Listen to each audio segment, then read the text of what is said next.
Bulletin का आगाज करें। सबसे पहले आपको बताएं, वजीर आजम का इत्तेहादियों के एजाज में जोहराना आज होगा। मुस्लिम लीग काफ का वजीर आजम के जोहराने में शिरकत न करने का फैसला। स्पीकर पंजाब असम्बली चौधरी परवेज इलाही और वफाकी वजीर तारिक बशीर चीमा शिरकत नहीं करेंगे। मुस्लिम लीग काफ के दीगर अरकान असम्बली में भी कोई शरीक नहीं होगा। इससे कबल भी मुस्लिम लीग काफ वज़ीर आज़म के इशाये में शिरकत से माजरत कर चुकी है। मज़ीद तफसीलात अली अकबर से जान लेते हैं। अली, हमें बताइएगा क्यों मुस्लिम लीग काफ जो है वो शिरकत नहीं करेगी? ये बिल्कुल तकरीबन 6 माह से जो है वो मुस्लिम लीग काफ और उनकी जो इत्तेहादी है जो हुक्मरान जमात तरीके साफ, इसके दरमियान जो है वो इख्तिलाफात हैं और तहफ़्ज़ात हैं। ख़ासतौर पर जो अरकान कौमी असम्बली हैं उनको काफ़ी तहफ़्ज़ात हैं अपनी जो इत्तेहादी जमात है हुक्मरान जमात तरीके इंसाफ से, और तरीके इंसाफ की जानिब से तकरीबन 6 माह के दौरान जो है किसी किस्म की कोशिश नहीं की गई कि अपने इत्तेहादियों के जो है तहफ़्ज़ात जो है उनको दूर किया जाए। इस हवाले से कल रात को रात सुबह फिर जो है वो मुस्लिम लीग काफ की जो पार्लिमानी पार्टी है उनका मुशावरती इजलास हुआ, जिसके बाद ये फैसला किया गया है कि मुस्लिम लीग काफ जो है वो आज के जोराने में शिरकत नहीं करेगी। इससे कबल भी एक दफ़ा पहले भी जो है वो वज़ीर आज़म की जानिब से जो है वो इशाया दिया गया था, लेकिन उस वक्त मुस्लिम लीग काफ की अपनी पार्लिमानी पार्टी और दीगर कायदीन का इशाया था, जिसकी वजह से मुस्लिम लीग काफ शरीक नहीं हो सकी थी। आज भी जो है वो मुस्लिम लीग काफ की जानिब से यही फैसला किया गया है कि मुस्लिम लीग काफ की जो पार्लिमानी पार्टी है वो वज़ीर आज़म के जोराने में शिरकत नहीं करेगी, और बताया यही जा रहा है कि मुस्लिम लीग काफ के पार्लिमानी अरकान को जो है वो काफ़ी तहफ़्ज़ात है और बारहा जो है उन्होंने वज़ीर आज़म को और अवान वज़ीर आज़म को अपने तहफ़्ज़ात से आगाह किया है, लेकिन गुज़श्ता 6 माह से जो है उनके तहफ़्ज़ात को दूर करने की कोशिश नहीं की गई। जी अली अकबर, बहुत शुक्रिया तफसीलात से आगाह करने के लिए। स्कर्दू में जलसे से खिताब करते हुए मुस्लिम लीग नून की रहनुमा मरियम नवाज ने कहा है कि अगर वोट चोरी नहीं हुआ तो फैसला नवाज शरीफ के हक में होगा। वोट चोरी किया गया तो तमाशा पूरा पाकिस्तान देखेगा। उन्होंने मजीद कहा कि जीबी सूबा बनाने का वादा ढोंग है, सब जानते हैं। मुंह पर हाथ फेर कर धमकियां देने वाला अब जाने वाला है।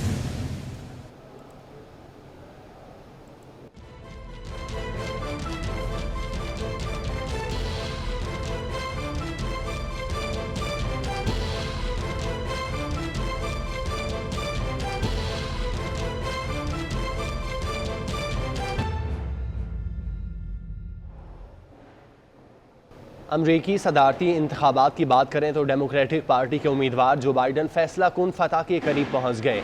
जो बाइडन ने 538 इलेक्टोरल वोट्स में से 264 इलेक्टोरल वोट्स हासिल किए हैं। उनको 270 इलेक्टोरल वोट्स के लिए बस 6 वोट्स दरकार हैं। मौजूदा अमरीकी सदर और रिपब्लिकन उम्मीदवार डोनाल्ड ट्रंप 214 इलेक्टोरल वोट्स हासिल कर सके हैं। अब उनकी जीत का मुकम्मल दारोमदार स्विंग स्टेट्स पर है। अलबत्ता अमरीकी सियासी मुबस्सिरीन का कहना है कि अगर ट्रंप को स्विंग स्टेट्स में भी तमाम इलेक्टोरल वोट्स मिल जाएं तब भी वो मजमूई तौर पर 268 इलेक्टोरल वोट ही हासिल कर पाएंगे। जो बाइडन अगरचा अपनी फतेह के लिए बहुत पुरुमीद है, लेकिन उन्होंने अपने हामियों से कहा है कि जब तक मुकम्मल नताइज नहीं आ जाते तब तक वो अपनी फतेह का ऐलान भी नहीं करेंगे। हालिया अमरीकी सदारती इंतखाब में अवामी जोशो खरोश बहुत नुमाया है, जिसका अंदाज़ा इस बात से भी लगाया जा सकता है कि जो बाइडन वो पहले सदारती उम्मीदवार बन चुके हैं जिन्होंने 7 करोड़ से ज़्यादा अवामी वोट हासिल किए हैं, लेकिन ट्रंप भी 6 करोड़ 86 लाख वोट हासिल कर चुके हैं। इस तरह दोनों सदारती उम्मीदवारों को मिलने वाले वोटों की तादाद में सिर्फ 2.4% का फ़र्क है।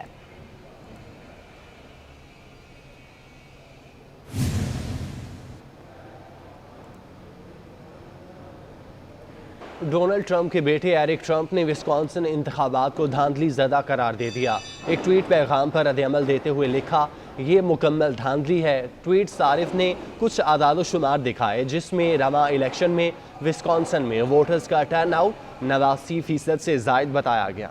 इन आदाद शुमार के मुताबिक तारीख में कभी विस्कॉन्सिन में वोटर्स का टर्न आउट 74% तक भी नहीं गया।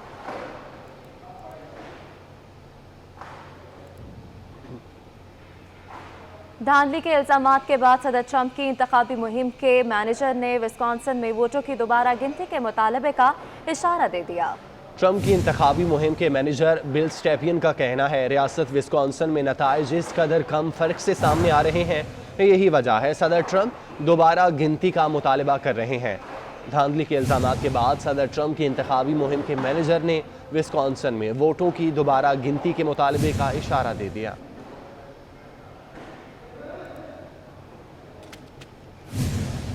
अमरीकी सदारती इंतखाबात में डेमोक्रेटिक उम्मीदवार जो बाइडन ने वोट हासिल करने में साबिक सदर बाराक ओबामा का रिकॉर्ड तोड़ दिया। बाराक ओबामा ने 2008 के सदारती इंतखाबात में 69 मिलियन वोट हासिल किए थे, जबकि जो बाइडन ने अब तक 72 मिलियन से ज़ायद वोट हासिल कर लिए हैं, जबकि अभी 5 रियासतों के नताइज आना बाकी है। इलेक्शन में सदर ट्रंप भी अब तक 68 मिलियन से ज़ायद वोट हासिल कर चुके हैं।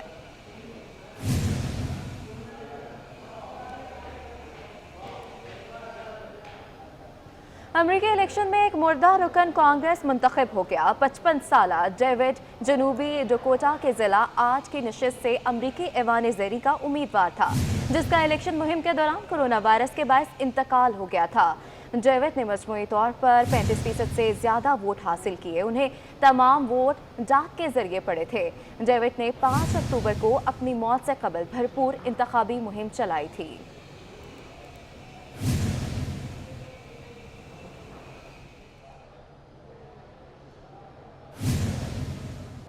अमरीकी सदर डोनाल्ड ट्रंप ने धांधली का इल्ज़ाम लगा दिया। ट्विटर पैगाम में कहा, गुज़श्ता रात अहम रियासतों में सबकत हासिल थी। पोस्टल बैलेट की गिनती शुरू हुई तो नतायज बदलने लगे। सदर ट्रंप ने एक और ट्वीट में कहा कि ये लोग पेंसिल्वेनिया में 5 लाख वोट गायब करने की कोशिश कर रहे हैं। पेंसिल्वेनिया, मिशिगन, विस्कॉन्सिन समेत हर जगह बाइडन के वोट को तलाश किया जा रहा है और ये सब मुल्क के खतरनाक है। ट्रंप ने रियासत पेंसिल्वेनिया के सेक्रेटरी पर भी धांधली का इल्ज़ाम लगा दिया। उनका कहना था कि हम पेंसिल्वेनिया में बड़े मार्जिन से जीत रहे थे।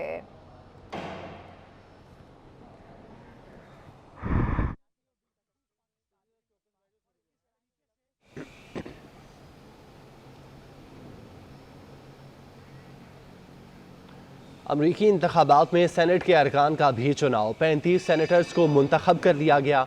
सेनेट इलेक्शन में ट्रंप की रिपब्लिकन पार्टी को बरतरी हासिल हो गई। 35 में से 18 नशिस्तें जीत लीं। जो बाइडन की डेमोक्रेटिक पार्टी के हिस्से में 13 नशिस्तें आईं। अब अमरीकी सेनेट में डेमोक्रेटिक्स की नशिस्तें 46 रह गईं, जबकि रिपब्लिकन की नशिस्तें 48 हो गईं। रियासती गवर्नर्स के हवाले से भी रिपब्लिकन पार्टी की पोजीशन मजीद मजबूत है। 11 रियासतों के गवर्नर्स के इंतखाबात में रिपब्लिकन ने 8 पर कामयाबी हासिल कर ली, जबकि डेमोक्रेटिक्स को 3 में कामयाबी मिली।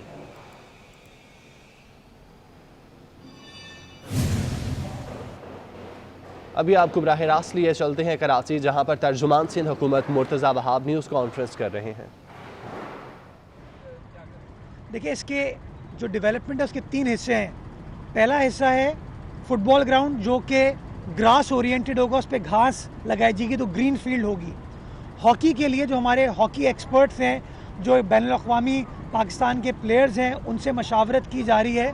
और एक टर्फ होती है स्पेशल, एस्ट्रो टर्फ की बात नहीं हो रही है, एक और टर्फ होती है, उसको यहाँ पर ले किया जाएगा ताकि हॉकी खेली जा सके। और तीसरा हिस्सा इसका वो शहरियों के लिए होगा, एक डेवलपमेंट होगी ताकि शहरी आ सकें, वॉक वगैरह कर सकें, एक्सरसाइज कर सकें, बैठ सकें। मैं आपको बताना चाहूँगा, ये वही एरिया है, यहाँ से 5 मिनट का फासला है पीपल स्क्वायर। और आपने देखा कि पीपल स्क्वायर एक ज़माने में उसका क्या हाल उस जगह का होता था और आज सिंध गवर्नमेंट ने उसको किस तरीके से एक बेहतरीन फैसिलिटी में कन्वर्ट किया। तो इंशाल्लाह उसी कॉन्सेप्ट के साथ सिंध गवर्नमेंट आगे बढ़ रही है, काम स्टार्ट किया और इंशाल्लाह जैसा कि मैं आपको गुजारिश की, पैसे एलोकेट कर दिए गए हैं, 5 करोड़ रुपए का अमाउंट। इसी माली साल में ये तमाम डेवलपमेंट को कराची के शहरियों के लिए इस्तेमाल करके डेवलपमेंट को कंप्लीट कर दिया जाएगा।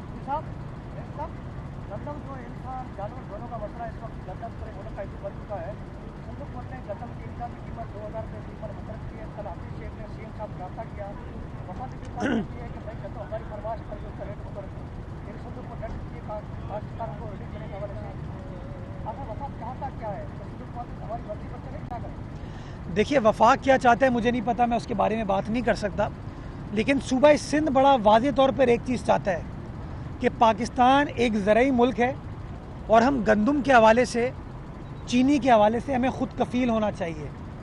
आप सबको पता है कि माजी में पाकिस्तान, जब परवेज़ मुशर्रफ साहब का दौर ख़त्म हुआ था, पीपल्स पार्टी का दौर स्टार्ट हुआ था, तो पाकिस्तान गंदम की इंपोर्ट करने से गंदम की एक्सपोर्ट करना उसने शुरू कर दी थी।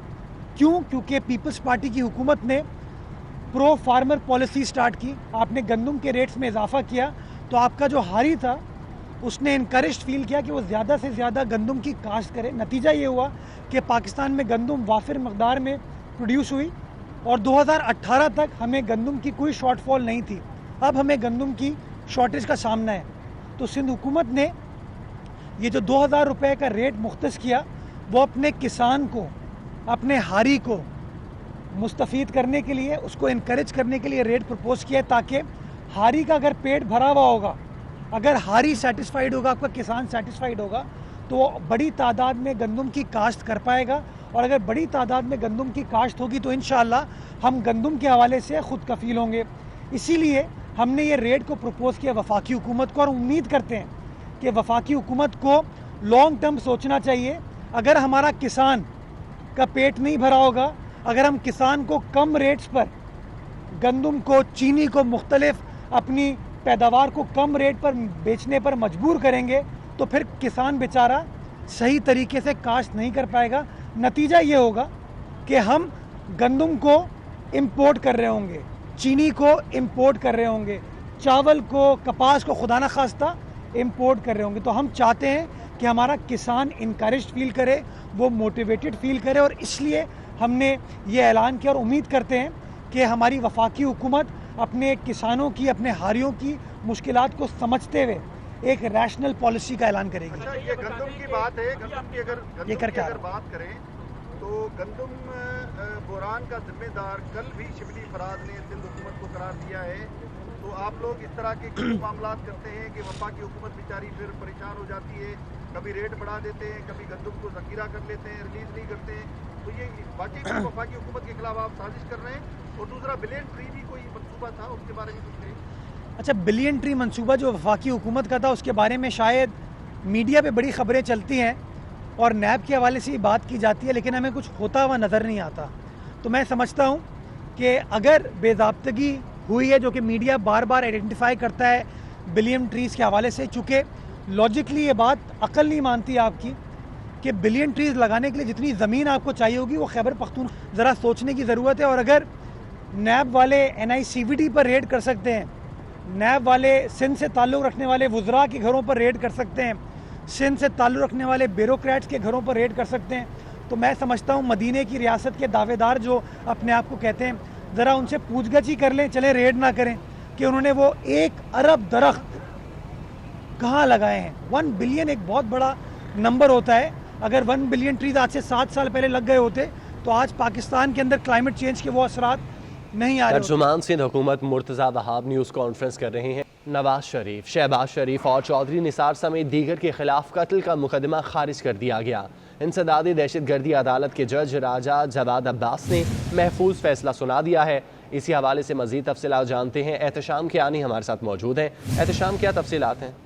जी बिल्कुल, 2014 का जो PTI का धरना था, उस दौरान PTI के जो कारकुनान हलाक हुए थे उनके खिलाफ उनके मुकदमा दर्ज कराया गया था वज़ीर खारिजा शाह महमूद कुरैशी की जानिब से, जो कि उस वक्त PTI धरने में शामिल थे। और उस पर मजीद कार्रवाई के लिए पुलिस ने जो ज़िमनी चालान पेश किया था, उस अदालत से में मुकदमे की खारिज रिपोर्ट जमा करा दी गई थी पुलिस की कि ये मुकदमा खारिज कर दिया जाए, क्योंकि पुलिस को इस हवाले से शवाहिद मौसूल नहीं हुए। तो अदालत ने उस हवाले से जो तरीक़ाकार होता है उसको फॉलो करते हुए जो मुद्दई मुकदमा थे उनको नोटिस जारी करके उनकी राय तलब की थी, जो तकरीबन 4 साल तक वो अदालत बार बार नोटिस जारी करती रही, लेकिन शाह महमूद कुरैशी की जानिब से जवाब जमा नहीं कराया गया था। बिलाखिर शाह महमूद कुरैशी के वकील अदालत में पेश हुए और उन्होंने मौक़िफ़ अपनाया था कि नवाज शरीफ और दीगर मुल्ज़मान जो हैं उनके खिलाफ मुकदमा खारिज नहीं किया जा सकता, क्योंकि ठीक है, बहुत शुक्रिया आपका। अभी आपको बराह रास्त लिए चलते हैं रावलपिंडी, जहां पर वज़ीर आज़म आज़ाद कश्मीर तकरीब से खिताब कर रहे हैं। बात है, वो बड़ा मुश्किल काम है, उसको जो है वो तो इसको करें। फिर ये मस्जिद भी है, वो बाकी चीज़ें भी हैं। और एक वो तार अयूब साहब ने आना था आज, लेकिन तार अब्बास साहब ने सारी, तो वो अयूब खान को बनाने में भी कायदे मेहनत का हाथ है, वरना उसको किसने बनाना था। अरबी जी भी अभी आपको बता दूँ बात। हाँ, लोगों को नहीं पता ना, मैं कभी कभी ये खुफिया, और ये भी बताऊंगा कि मौलाना मदूदी ने उसके बारे में क्या कहा और कहा था मेरे ने बाद में फिर क्या कहा। आजकल ये है ना, आजकल वो लगा देते हैं आप फलाने के खिलाफ हैं, ये इसलिए ज़रा परहेज करता हूँ बात।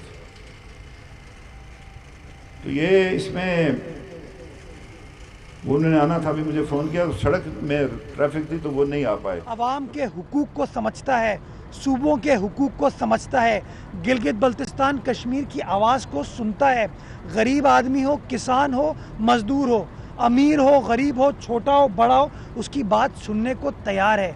इमरान खान साहब की तरह नहीं जो अपने आप को कहता है मैं जमहूरियत हूँ। पार्लियामान में वो शख्स आता नहीं है, पार्लियामान को उसने गैर फाल कर दिया है, लेकिन वो कहता है मैं जमहूरियत हूँ। तो मैंने ये कतई तौर पर नहीं कहा कि पाकिस्तान महफूज हाथों में है, अभी तो इमरान खान साहब के हाथों में है ना, ये महफूज नहीं है। जो उन्होंने सवा दो साल में इस आवाम का इस्तेहसाल किया है, जो पाकिस्तान की मईशत के साथ किया है, पाकिस्तान की 22 करोड़ आवाम के साथ किया है, कतई तौर पर हम मुतमईन नहीं हैं उनकी परफॉर्मेंस और आवाम मुतमईन नहीं है। इसलिए आप देखते हैं कि पीडीएम को मकबूलियत मिल रही है, पीडीएम को पजीराई मिल रही है, और एक आम आदमी अब बिलावल भुट्टो जरदारी साहब की तरफ देख रहा है कि हाँ ये हमें निजात दिलाएगा इस गैर जमहूरी गैर आइनी हथकंडों से। जी सर।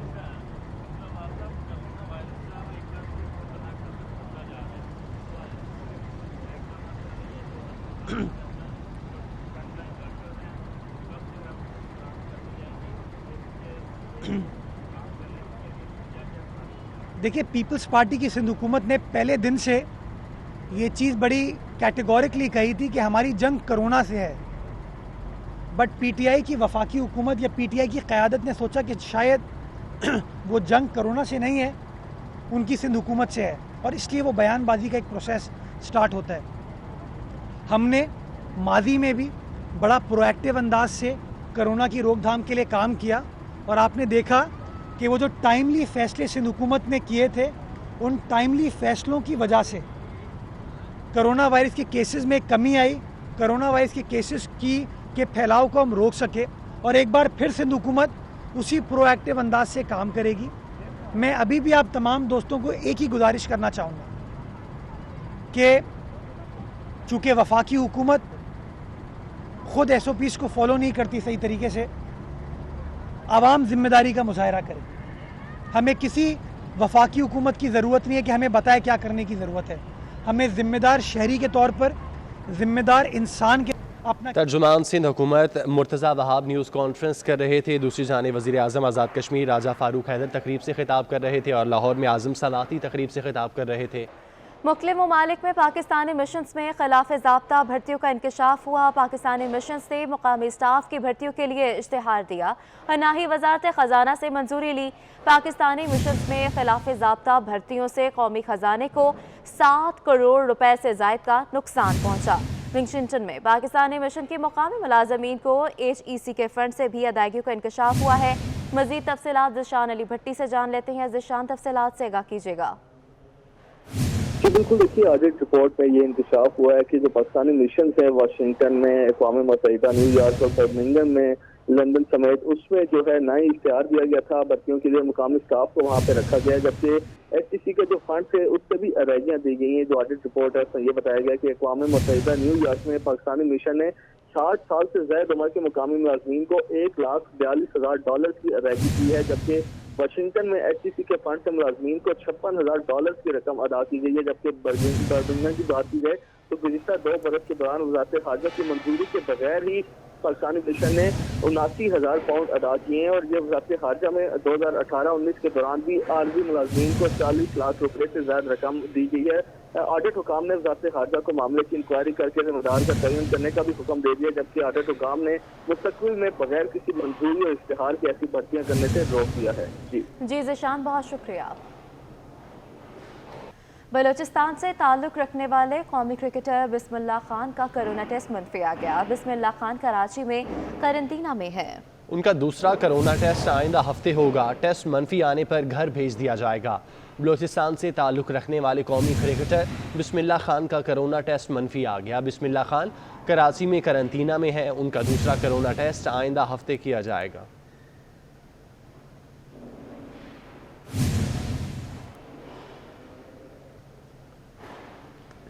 मक्का मुकरमा में गुज़श्ता रोज़ मूसलाधार बारिश के बाद अल मंसूर स्ट्रीट पर गाड़ियां फंस गईं और इलाके में पानी भर गया। ताइफ अल हुदा रोड पर बारिश के दौरान वहां से गुजरने वाली एक गाड़ी पर चट्टान का एक टुकड़ा भी गिरा। ड्राइवर मौजाना तौर पर बच गया। मक्का मुकरमा में कर मूसलाधार बारिश हुई, जिसके बाद अल मंसूर स्ट्रीट पर गाड़ियां फंस गईं और इलाके में पानी भर गया। ताइफ अल हुदा रोड पर बारिश के दौरान वहां से गुजरने वाली एक गाड़ी पर चट्टान का एक टुकड़ा भी गिरा।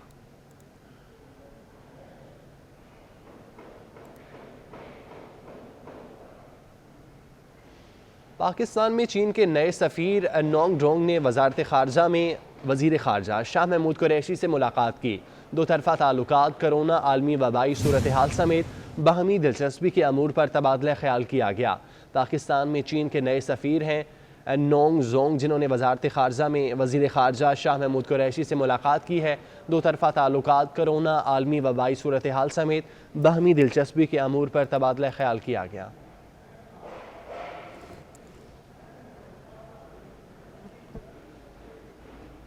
और अब आपको बताएं, सिंध हाई कोर्ट ने मशीर जेल खाना जात सिंध एजाज अहमद जाखिरानी का नाम ECL से खारिज कर दिया है। अदालत ने महफूज फैसला सुना दिया है। तो आपको बता रहे हैं, सिंध हाई कोर्ट ने मशीर जेल खाना जात सिंध एजाज अहमद जाखिरानी का नाम ECL से खारिज कर दिया है।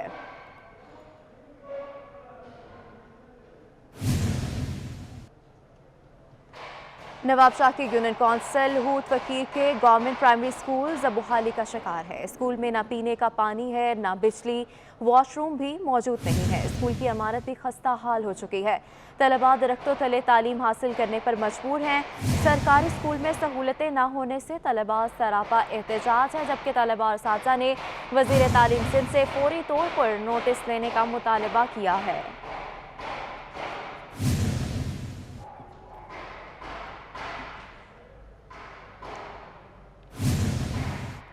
कराची में मटन, बीफ और चिकन के बाद सब्जियों की कीमतें भी आसमान से बातें करने लगी हैं। शिमला मिर्च और अदरक 400 रुपये, टमाटर 150, लहसुन 350 रुपये किलो तक पहुंच गया है।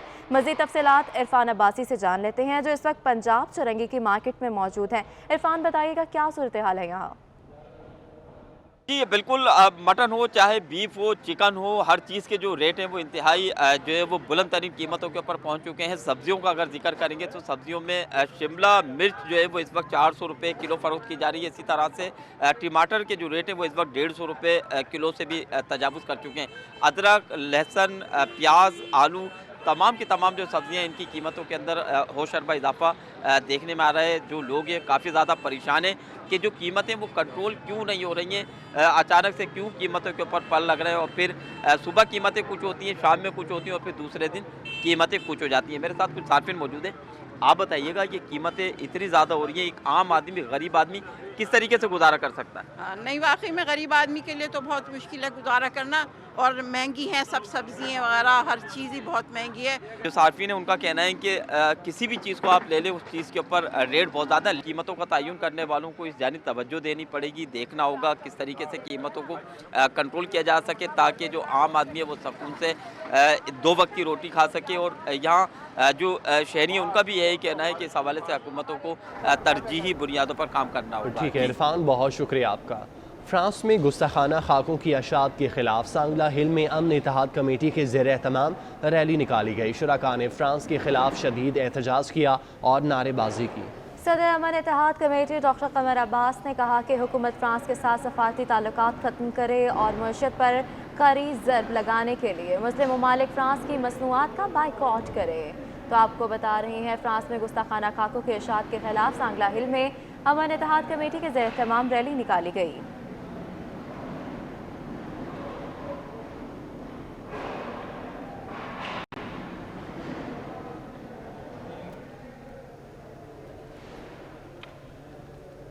पीटीएम के ज़ेर एहतमाम पेशावर में जलसे का मामला। जलसे की मेज़बानी कौन करेगा? ANP और दीगर जमातों में ठन गई। ANP ने वाज़ेह मौक़िफ़ दिया कि पेशावर जलसे की मेज़बानी ANP करेगी, जबकि पीपल्स पार्टी समेत दीगर का मौक़िफ़ है कि जलसे की मेज़बानी JUI को दी जाए। PDM के ज़ेरे तमाम पेशावर में जलसे का ये मामला है और जलसे की मेज़बानी कौन करेगा? ANP और दीगर जमातों में ठन गई। ANP ने वाज़े मौक़िफ़ दिया कि पेशावर जलसे की मेज़बानी ANP करेगी, जबकि पीपल्स पार्टी समेत दीगर का मौक़िफ़ है जलसे की मेज़बानी JUI को दी जाए। तो आपको बता रही हैं PDM के ज़ेर तमाम पेशावर में जलसे का ये मामला है। जलसे की मेज़बानी कौन करेगा? ANP और दीगर जमातों में ठन गई है। ANP ने वाज़े मौक़िफ़ दिया है कि पेशावर जलसे की मेज़बानी ANP करेगी, जबकि पीपल्स पार्टी समेत दीगर का मौक़िफ़ है कि जलसे की मेज़बानी JUI को दी जाए। आपको बताते चलें कि PDM के जलसे जारी हैं। इससे पहले कोयटा, गुजरांवाला और कराची में जलसा हो चुका है। अब अगला जलसा पेशावर में है और इसी की मेज़बानी का ये मामला है। मेज़बानी कौन करेगा? ANP और दीगर जमातों में ठन गई है। ANP ने वाज़े मौक़िफ़ दिया कि पेशावर जलसे की मेज़बानी ANP करेगी, जबकि पीपल्स पार्टी समेत दीगर का मौक़िफ़ है कि जलसे की मेज़बानी JUI को दी जाए। उस्मान खान बताइए, एक नया मसला छिड़ गया है कि मेज़बानी कौन करेगा? तफसीलात से आगाह कीजिएगा। जी बिल्कुल, PDM के ज़ेरे तमाम अब चौथा जलसा पेशावर में होने जा रहा है। उसकी मेज़बानी कौन करेगा, इसका अभी तक फैसला नहीं हो सका। ANP और दीगर जमातों में इस बात की ठन गई है। पेशावर जलसे की मेज़बानी ANP करेगी। ANP ने गुज़िश्ता इजलास में अपना ये मौक़िफ़ दिया था, जबकि पीपल्स पार्टी और दीगर जमातों ने कहा था कि जलसे की मेज़बानी JUI को दी जाए, क्योंकि JUI के पास इंतज़ामात और सिक्योरिटी अमूर को बेहतरीन तरीके से संभाल सकती है। जबकि ANP ने किसी भी सूरत में JUI को और JUI ने ANP को जलसे की मेज़बानी ना देने का फैसला कर लिया, जबकि PDM में शामिल 5 जमातों का मुश्तरका तौर पर जलसे की मेज़बानी का मशवरा है। JUI, ANP, नून लीग, PPP, कौमी वतन पार्टी मिलकर जलसे की मेज़बानी करे। गुज़िश्ता इजलास में ये मौक़िफ़ अपनाया गया था। आज PDM का दूसरा इजलास होगा पेशावर में, जिसमें ANP अपनी मरकजी जमात से मुशावरत के बाद तमाम तर जमातों को आगाह करेगी। आज की इजलास में इस बात का हतमी फैसला हो सकता है कि जलसे की मेज़बानी कौन करेगा या फिर डेडलॉक बरकरार रहेगा। इसका फैसला आज दोपहर 2 बजे होने वाले इजलास में होगा। जी उस्मान, बहुत शुक्रिया, आप हमें तफसीलन आगाह कर रहे थे। इस्लामाबाद के सबसे बड़े पिम्स अस्पताल का कोई पुरसाने हाल नहीं। अमराज़ कल्ब के मरीजों के लिए 11 करोड़ 3 लाख के खरीदे गए स्टेंट्स का कोई रिकॉर्ड नहीं।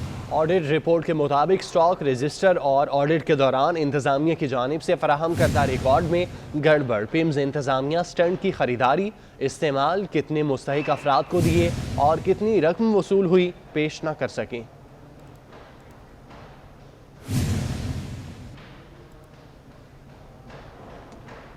हाफिजाबाद 5 नवंबर को खीम किरण के मकाम पर शहीद होने वाले लांस नाइक बशीर हुसैन की आज बरसी मनाई जा रही है। मज़ीद जान लेते हैं मियां मज़हर से, जो इस वक्त शहीद के घर पर मौजूद हैं। जी मियां मज़हर, बताइएगा। बिल्कुल, शहीद की जो मौत है वो कौम की हयात है। 1965 की जंग में 5 नवंबर को खेमकरन के मकाम पर लड़ते हुए पाक फ़ौज के लांस नाइक मोहम्मद बशीर हुसैन जो है वो शहीद हो गए और उनकी आज बरसी मनाई जा रही है। इस वक्त हाफिजाबाद में उनके घर पे हम मौजूद हैं, उनके बेटे के साथ आया बात करते हैं उनसे बेटे से। मुझे बहुत फ़ख्र है, मेरे वालिद साहब 1965 5 नवंबर को शहीद हुए हैं खेमकरन के मकाम पर। उसी जज्बे को लेकर मैंने आर्मी ज्वाइन किया और मैंने 23 साल नौकरी की आर्मी में और बहुत अच्छे तरीके से मुझे आगे अगर मुल्क को ज़रूरत है तो मैं अपने बेटे भी कुर्बान करने के लिए तैयार हूँ। जी बिल्कुल, जैसा कि शहीद लांस नायक बशीर हुसैन के बेटे बता रहे हैं कि मैंने ख़ुद भी अपने वालिद के नक्शे कदम पे चलते हुए पाक आर्मी ज्वाइन की और सर्विस पूरी करके रिटायर हुआ हूँ। अगर मेरे अर्ज़ वतन को मेरी और मेरे बेटों की मज़ीद ज़रूरत हुई तो हम अपनी जान का नजराना पाक वतन के लिए देने के लिए। जी बहुत शुक्रिया। पाकिस्तानी नयाद बरतानवी बॉक्सर आमिर खान ने 24 न्यूज़ की बंदिश की मजम्मत की है।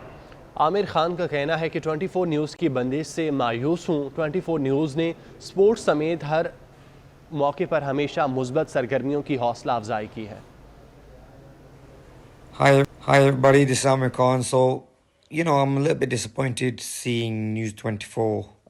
It's been taken off, and News 24 is a channel which always promotes boxing and sport and amazing activities in Pakistan. And it's a shame to see how people are now gonna be leaving their job and the news channel is not gonna be active now. So let's hope that we can bring News 24 back. Inshallah, you guys have been very supportive to me and I want to be very supportive to you. Look guys, inshallah, let's make sure you guys come back. 24 news की बंदिश के खिलाफ चमन में सहाफ़ी और ताजिर बरादरी सरापा एहतजाज है। मुजाहिरीन का कहना है कि 24 न्यूज़ की बंदिश आवाम की आवाज़ दबाने के मुतरादिफ है। पिमरा की जानिब से आज़ादी सहाफ़त पर एक और हमला किया गया है। हम इसकी शदीद अल्फाज में मज़म्मत करते हैं और हुकाम बाला से मुतालिबा करते हैं कि 24 न्यूज़ की जो बंदिश है उसको पूरी तौर पर ख़त्म किया जाए और नशरियात दोबारा बहाल किया जाए। हम पूरी साफ़ी बरदरी की जानिब से 24 न्यूज़ पर पाबंदी की मज़म्मत करते हैं। पिमरा अदलिया और हुकूमत से हमारा मुतालिबा है कि पूरी तौर पर 24 न्यूज़ के नशरियात को बहाल किया जाए, वरना तमाम साफ़ियों की जानिब से मुल्क भर में जो एहतजाजी सिलसिला है वो जारी रहेगा। बुलेटिन आपने मुलाहिजा किया। स्टूडियो से फिल वक्त इतना ही। वापस आएंगे हेडलाइंस के साथ।